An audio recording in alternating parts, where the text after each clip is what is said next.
Kia ora koutou katoa, no mai haere mai. Welcome to the Aigantighe Art Gallery, everyone, to celebrate our cheers to 65 years. So 65 years of being open as a public art gallery. So back in 1956, on the 16th of August, the bequeathed home, the Aigantighe, was gifted to the people of Timaru. So we're all wonderful to see you all here. So I'd just like to introduce our wonderful panellists. I'm sure you know everyone. Meg Parkin, who's our previous director from 1983 to 1996. And these two artists, Pat Currie, a wonderful patron potter from the South Canterbury Art Society, has been potting for many years, and we also have some wonderful works of hers in our gallery shop, which we're very thrilled. And last but no means least, Michael Armstrong, who's a wonderful artist, a lecturer at the Polytechnic for... Oh, he's retired now. Yep, many years. What's also wonderful and special about all these three panellists is that they're all in the Aigantighe Art Collection. So, and all retired. Yes, that's right. Yeah. So I'd just like to, yeah.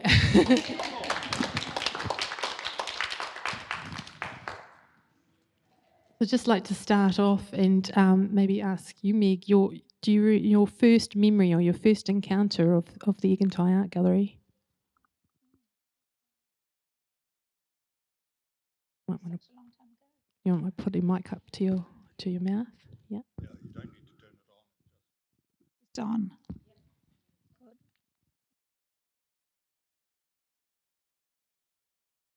Anything worth saying? Of course you do. Yeah. Well, Ainsley Manson, I suppose, would be one of my first memories of coming here. And he was always a pleasure to see and talk to. He was also a potter, is that right? Well, not that I know of. Was. Yes, the sweetest man, really. He was a teacher at the Tech. And I went there to pottery classes in the early 70s, and he always used to look totally harassed, might be the right words. But when he became the director here of the art gallery, he was a happy man. It was just so lovely. And he so admired anyone who could paint beautiful brush strokes. And once I went to an exhibition in Christchurch by a chap called Alan Kyger Smith. He did beautiful lustreware. And I came home and I was wildly excited about this exhibition, and I said, "You've got to go and see it, Ainsley." He must have jumped in the car the next day because the exhibition was nearly finishing, and there was 3 pieces left, which he bought for the gallery, and they're beautiful, aren't they? Yeah. No, we were very lucky to have him when we did. So I'm sure everyone knows, but just to clarify, Ainsley Manson was the second director, wasn't he? He worked under Clifford Brunston, who was the first director when the gallery opened back in 1956. I can't quite remember his dates of being a director, but did you start under him, Meg, when you started? No? I started under Ainsley. Yeah. Yep. And he wasn't long here for me. I was trying. You said the date that he finished. I would have thought he's 83. 83. And you were the what do you call it? Exhibitions. Yeah. Oh, well, you'd have been his first staff. Yes. Yes. So when you started, Meg, how many staff were at the art gallery? 2. Yep. Ainsley and me. Exactly. And did you hang out in our wee tea room around the back there? Yeah. Nice. And when it was an exhibition, and if it wasn't paintings, Ainsley had to rush around town and scrounge tables and props to put things on, which it was a different game to nowadays, really. Mm. Mike, what's your first memory of the Aigantighe? Well, I think when I was a wee chap, we used to come here on holiday, and I seem to remember coming to Timaru with my mother and my siblings on the train, the steam train, probably in the late 1950s. And we would stay down at the, what was that guest house that burned down on the bay? I can't remember the name of it. Seaview, was it the Seaview? Yes, and we used to stay there, I think, but I think maybe even prior to that, we'd come down, and my father was a businessman, and he was probably travelling through, and it was spring, and in those days there were the row of cherry trees in the garden, and my father being a great gardener or a love of gardens, and so we came all the way down one evening at night and in the car, and that's the only way I can date it is through the car because I'm a male, and arrived here in the car at night with the street lamps, I think they may have had illumination on the cherry trees. It was very, very pretty, but nobody ever told me. I was the arty one in the family. Nobody ever said, that's an art gallery. not in my family. No, probably 1959, let's say there, roundabouts. And it wasn't until many years later that I came to realise it was a gallery, and it was here. And probably in Meg's time, I think. Probably.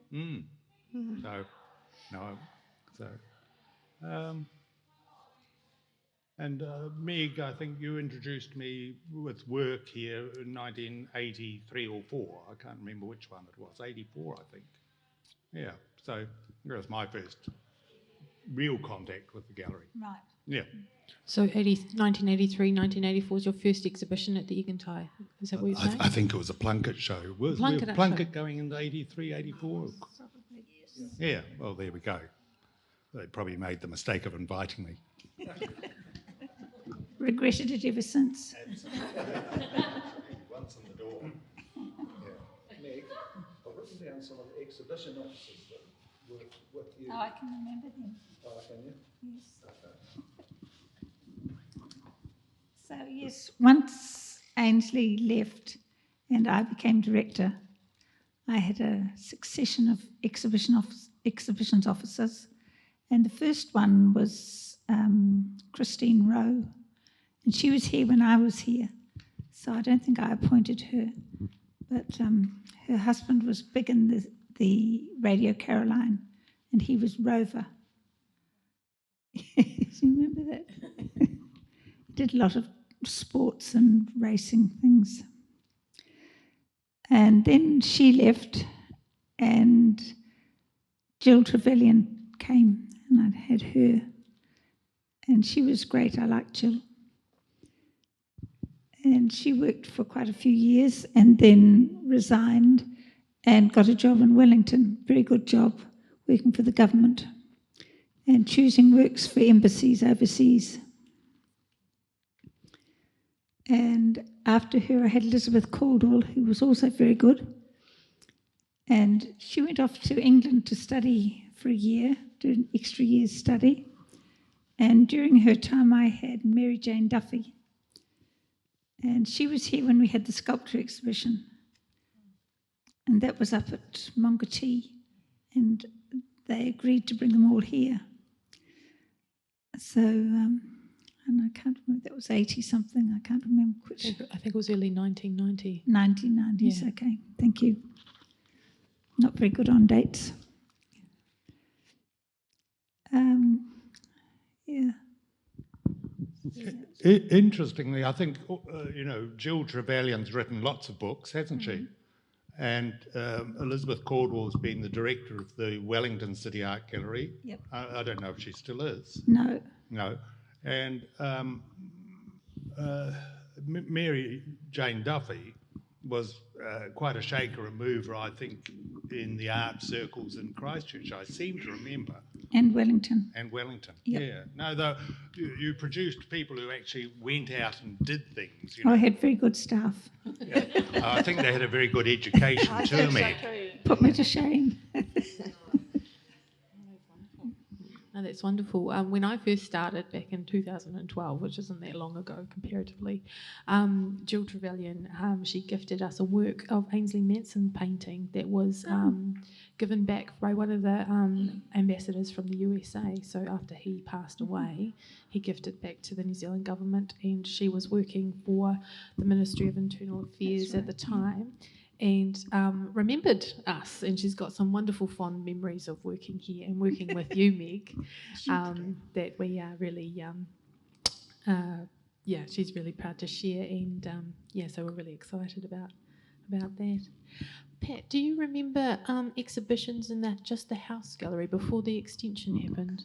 My earliest memory was, and I might have the dates wrong, like you, Meg, but it was an exhibition of Barbara Hepworth's, and it was put on by the British Council, I do know that. And I thought it was the late 60s, but Hamish did some research, and I think he said it was the early 70s. But it was amazing. This wasn't here, but it was an awful lot of work just jammed in every room, and it just blew me away. I was so excited. I went back about 3 or 4 times. That's my main early memory.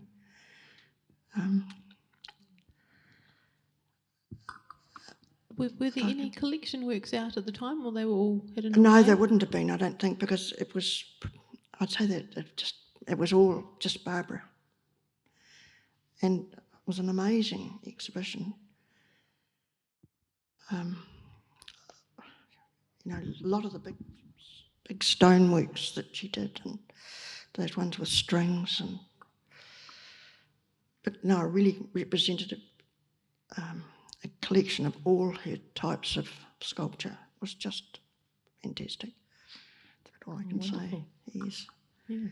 But it's wonderful when you go to an exhibition and you're so excited. That's why I've remembered it. Yes.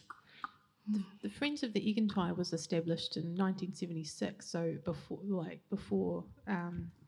after that exhibition, sorry. Oh, okay.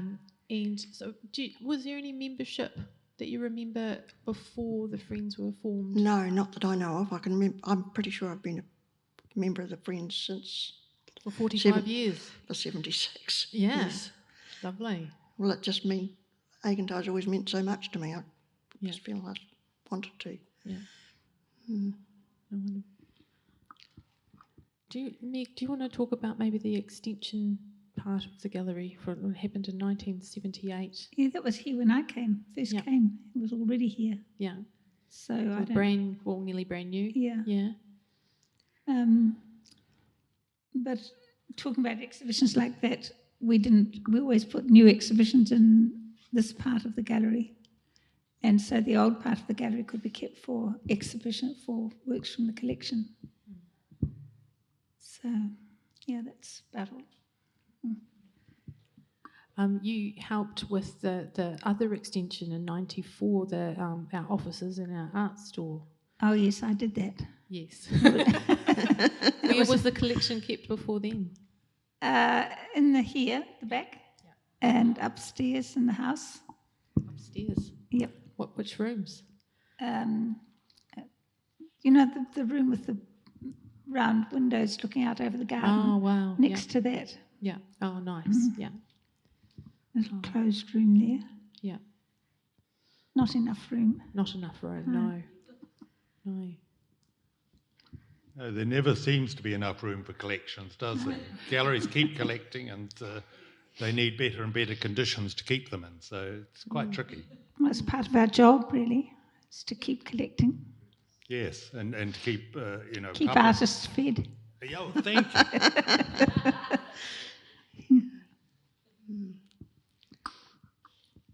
Did you have any memories of Ron Doig, the guy the Oh, yes, architect? well, Ron Doig designed that extension. And I can remember going down to Oamaru with him and having a terrifying drive back And I'm not sure, it must have been speeding or something. I can't quite remember, but I can remember being very frightened. But Ron was generally a very friendly, lovely fellow. He used to wear different coloured socks. I used to think that was so cool.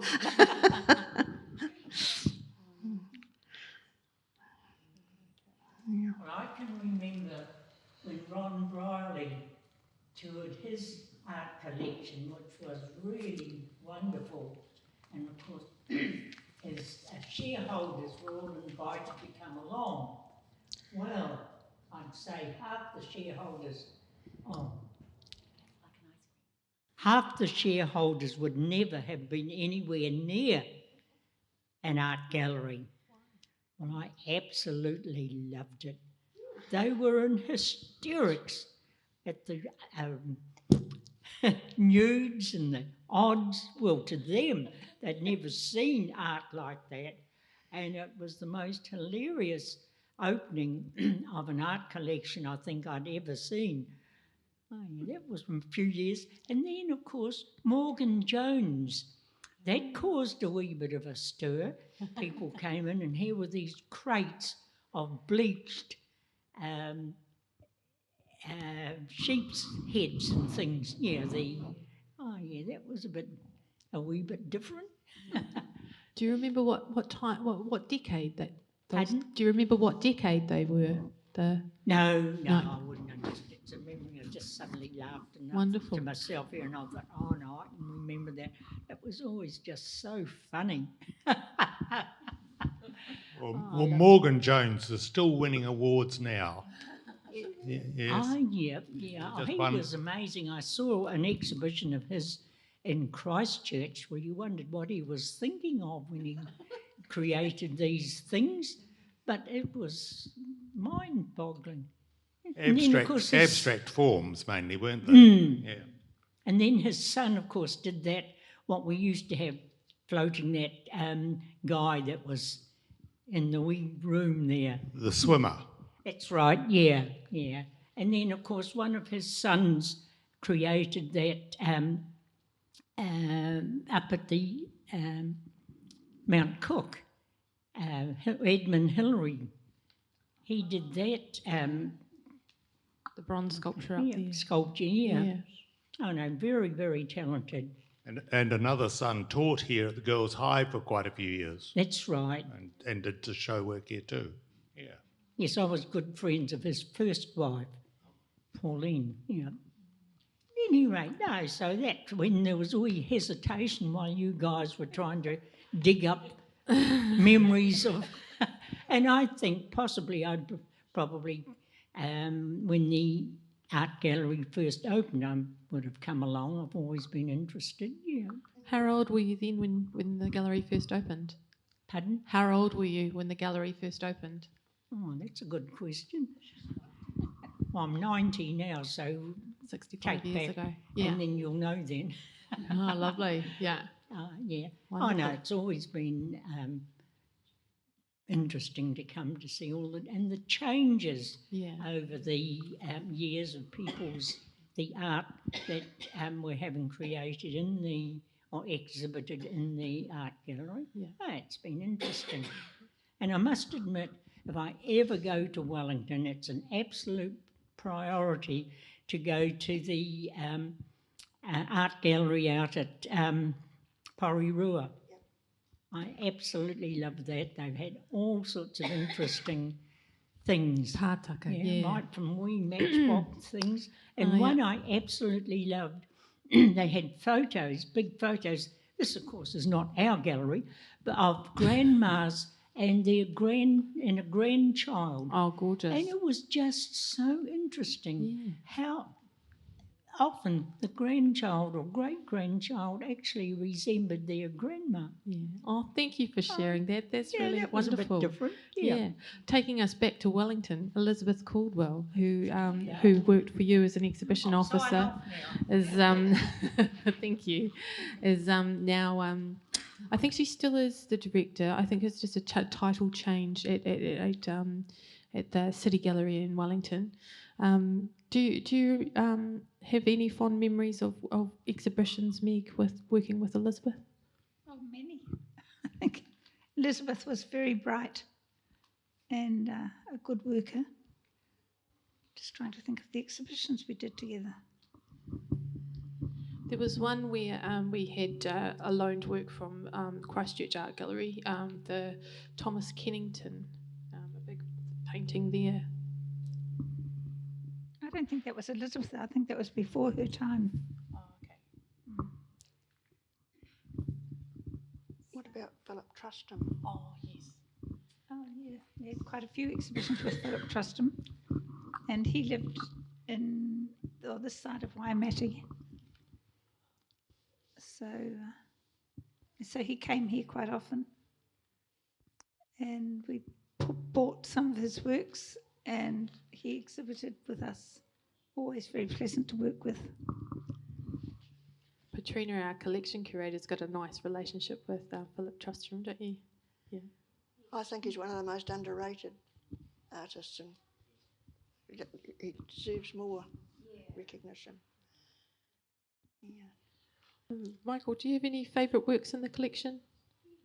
Well, that's always a trick question, isn't it? In the collection. Oh no, I think the collection. It's the second best collection in the South Island, isn't it? It's the second biggest. Yeah, we always said that. Yeah, we'll say it again. We like to be complimentary with our friends around the Mutu, around the country. So yeah, we do. It is significant, and it's small, but we do have a lot of power in that.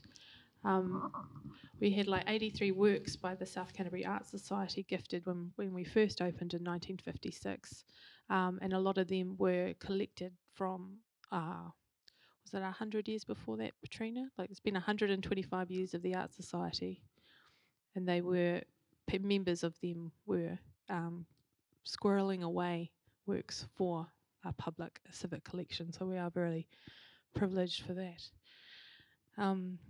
Pat, do you have any or just artists or memories? I have to mention Yourself? Philip. Do you want to talk to us about the red glaze pot we have in the collection that you made for us?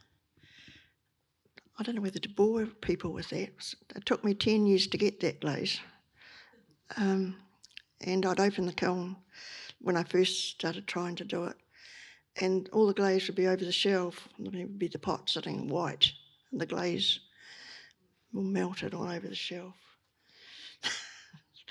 It took a long time to get it better, and it had to be put on really thickly, so you had to spray on one layer, leave it a day, go and spray another layer on. 3 days it took. So they were hard-earned, and the failure rate was pretty high. But you had stickability. Pardon? You had stickability. Well, I used to dread opening the kiln, and I'd be sunk in depression for a day, and then I'd recover.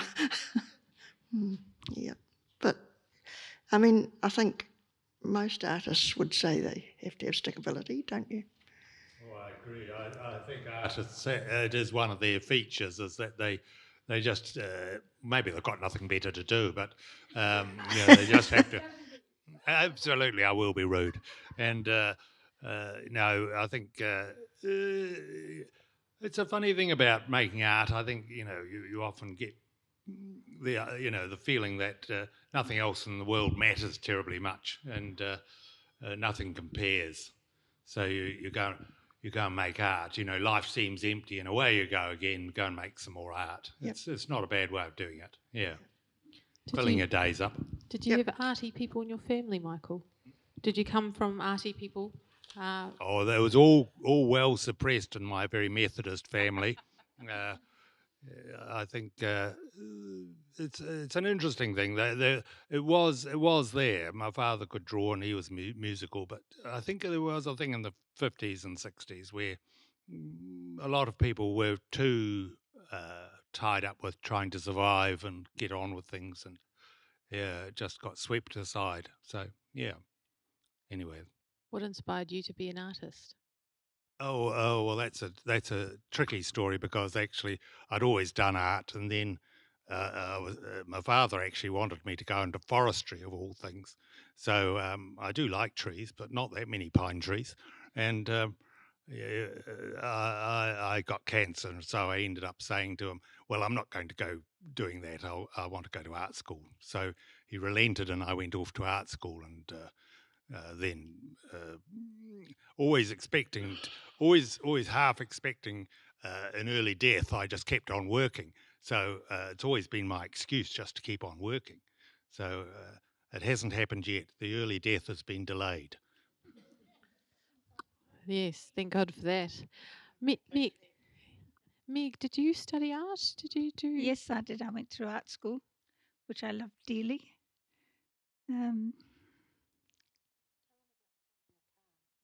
Oh, yes, Colin McCann was one of my lecturers. He came to the art school, and I think it was as big a shock to him as it was to us. But he was a lovely man, and he looked after us very carefully and was very kind to us in what he said. Tell him about the Raku kiln. Raku kiln. He was firing a Raku kiln, you told me. Oh, yes, we tried to make a kiln out in the gardens, out in the grounds of the art gallery. And the sculpture lecturer had built up this magnificent thing out of bricks. And we took it in turns to look after it while it was fired. And it just kept going. And the fire got bigger and bigger and bigger. And none of us knew what to do. And we were all terrified of it. And Colin came out and thought it was hilarious. And he said, you do those terrible paintings and you're frightened of a bit of fire, he said.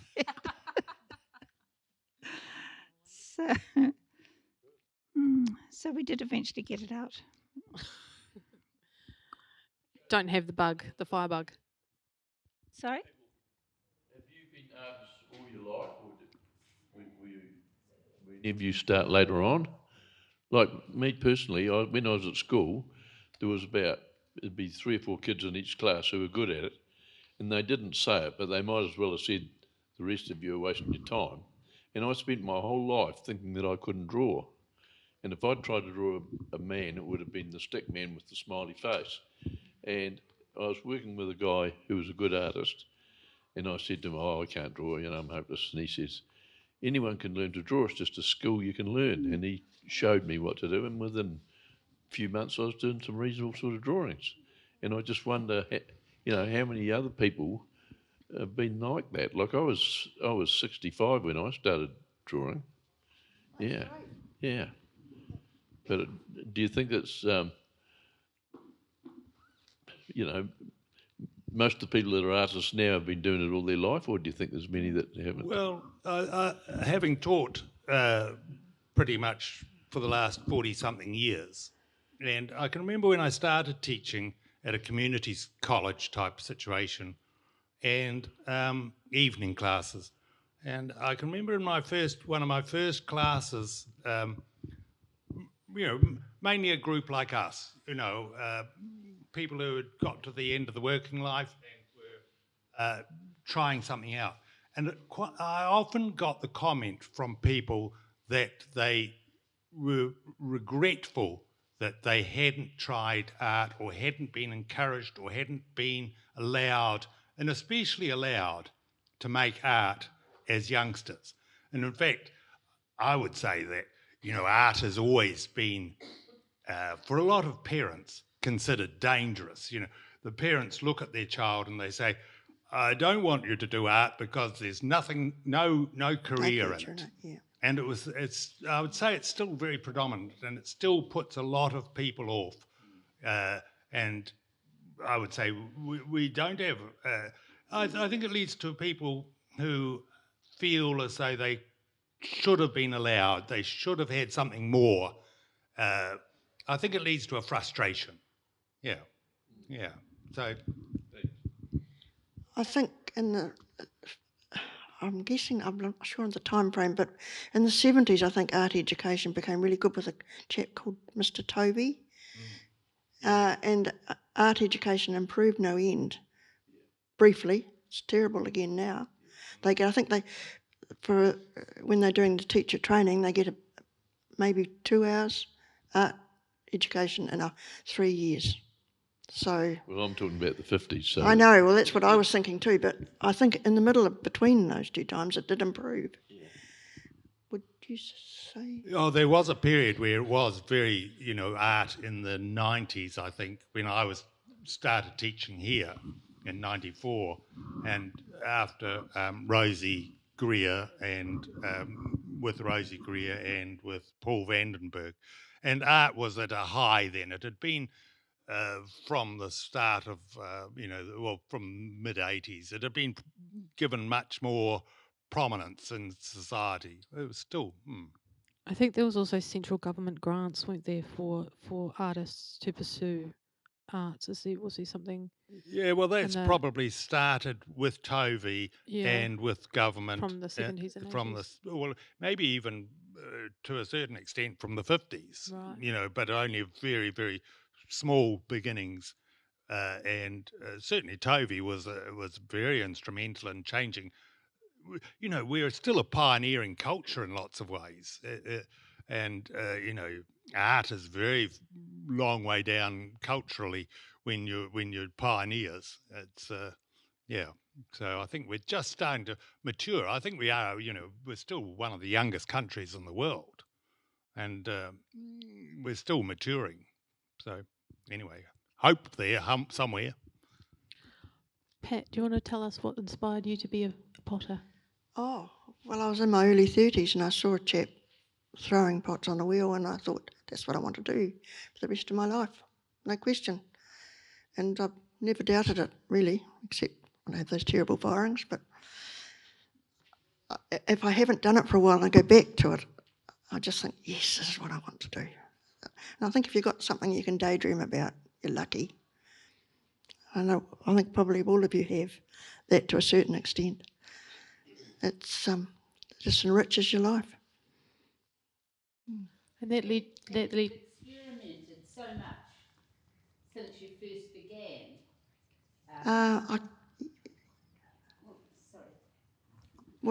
You've experimented. I've seen you down on the beach and you're looking at things, and obviously you look at them in a different way to what I do, because you come up with some wonderful pottery that is inspired by.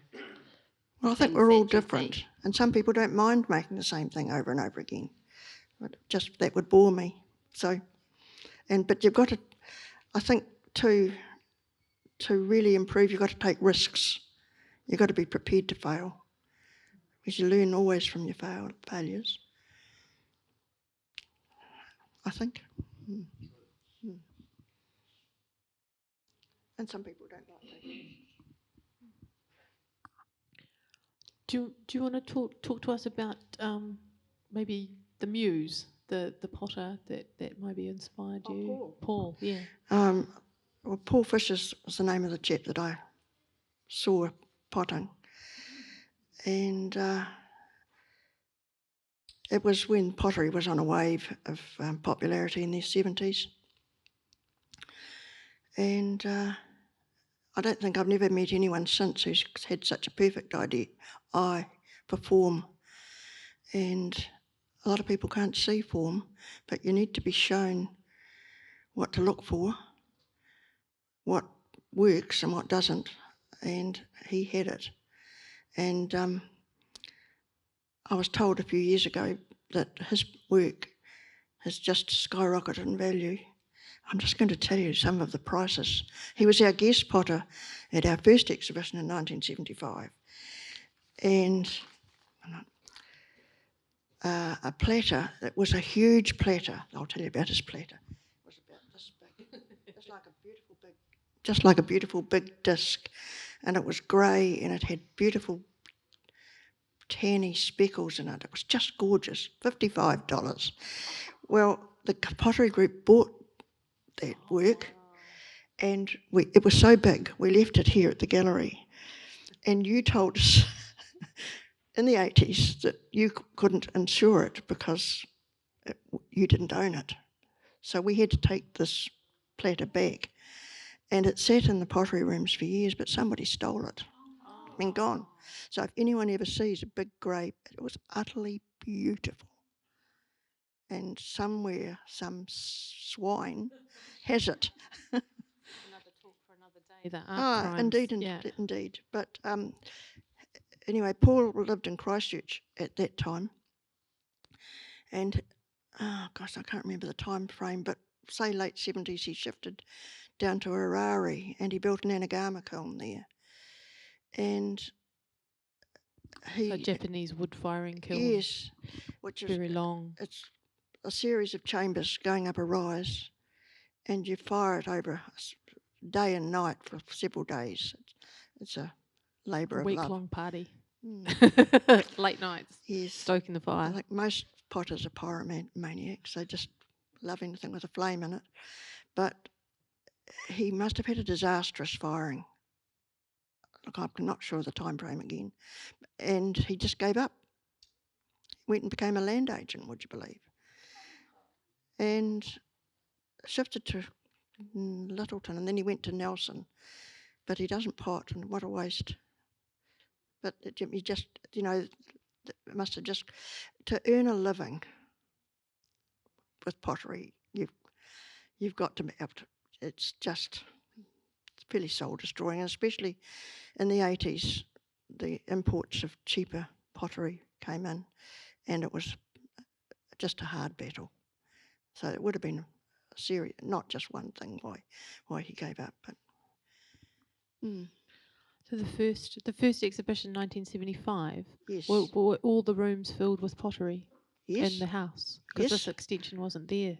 No, the extension wasn't here. It was sort of in that room that faces out that way, and the one that faces that way, and up the stairs. I think all the three rooms up there. There was a lot of. If you look at the catalogue, I brought the catalogue here.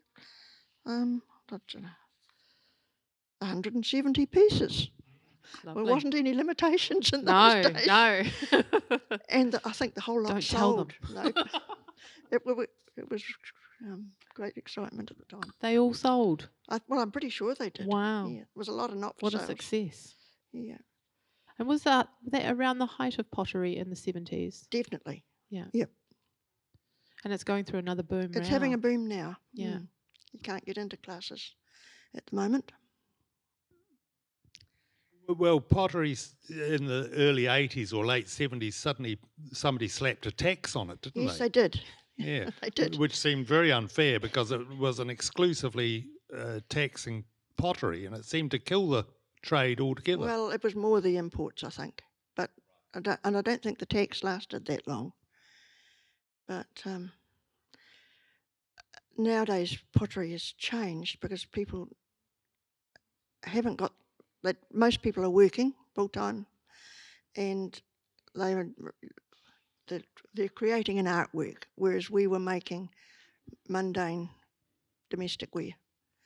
And there'll be the odd one making domestic wear, but not to any extent like it was back then. So times have changed, but that's good. Change is inevitable.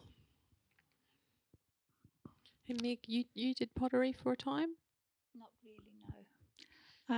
I went to classes briefly, but it was only a few weeks. Not for me. Do we want to open it to the floor now? Does anyone have any questions for our wonderful panel here that we have? What I love is the Artarama. It's lovely. I thought my voice is just about loud enough for everybody to hear. Yeah, the Artarama, to see these young ones coming through, and out of that, there's going to be one or two that will end up as being really good. Well, I mean, they're all wonderful artists, these young kids, aren't they? Yeah. Yeah, so it's really lovely. Look forward to seeing the Artarama. Yeah. Okie doke. Did you have Artarama in your time, Meg? Yes. Yeah. We did. It's over 37 years worth of God. Artarama. Probably. I think I inherited it. Well, yes, it's more than 37 years. Yeah. people are thinking of questions, Meg, I have one for you. How did you, so you said you had a store out the back here and a store up in the house. How did you divide what went where? Was there a separation? Yes, mostly it was the older works that went upstairs and the newer works stayed down here. Okay, cool. I have another question for you. Sorry. It's our collection Very curator, excited to Katrina. have you here, Meg. And everyone else, of course, sorry. So you started as the exhibitions, sorry, I've forgotten. Officer. Oh, yes, thank you, exhibitions officer. You were with Graham Sanders, right, when you first started? Oh, I forgot about Graham, yes. Yeah. So you wouldn't have known that within a year and a half you would have been the director. Was that a big No. surprise for you? That was a surprise, yes. Yeah. And you just stepped into the role, and I think everyone knows that I think you did a wonderful. When I was researching for the history talk about the Aigantighe, it was you and Ainsley Manson that really, really stood out to me. So did you have, what did you want to do as a director, Meg? I know it's a big question, but you must have had some goals that you wanted the gallery to become, because you just did wonderful work. Just better and better exhibitions, I think. Yeah. And helping the artists. Great, thank you. Does anyone else have questions for this incredible panel? There was nobody like Meg, Yeah. she was fantastic. Yeah. Good. Got quite a legacy to live up to, Meg, yeah. Tell the folks what you started off doing, Meg, after university.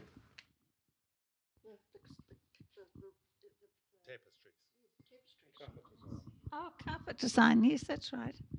I'd forgotten about that. When I finished at university, I didn't know what I was going to do, so for a while I got into carpet design, and I worked in Christchurch, Bromley.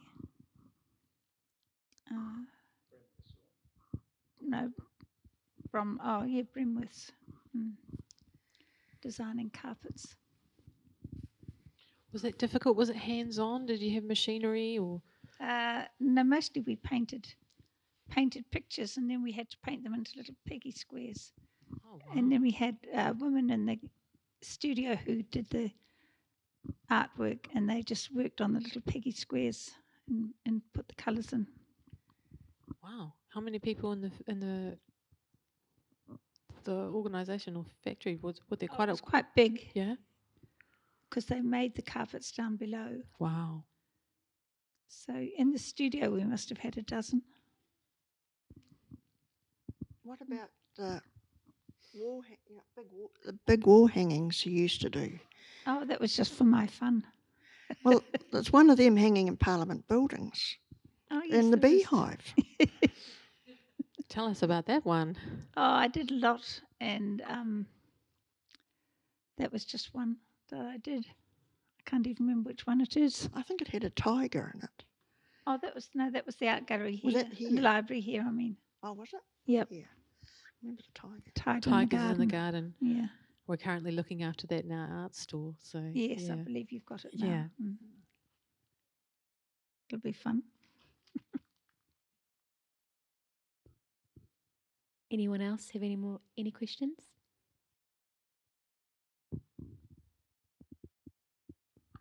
Any comments?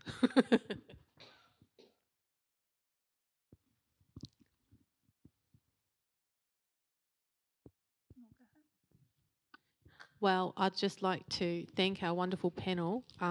Just a glimpse of the wonderful portions of your time and your relationship with the gallery over the last 65 years.